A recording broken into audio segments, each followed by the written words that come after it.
டபுள்ல வாடா அங்கிருந்து ஜம்ப் பண்ணிக்கலாம்.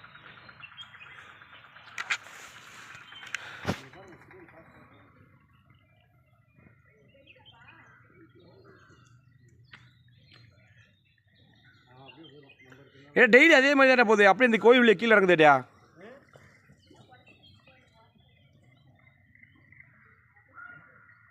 டெய்லி இதோட ரூட் எதாட்டியாப்பா? இதே டைமிங்கில் வருது. இதுக்கு நம்ம இது வைக்கணும். வே டு இதே ஒரு மாடு மட்டும் அந்த பக்கம் போயிடுச்சு.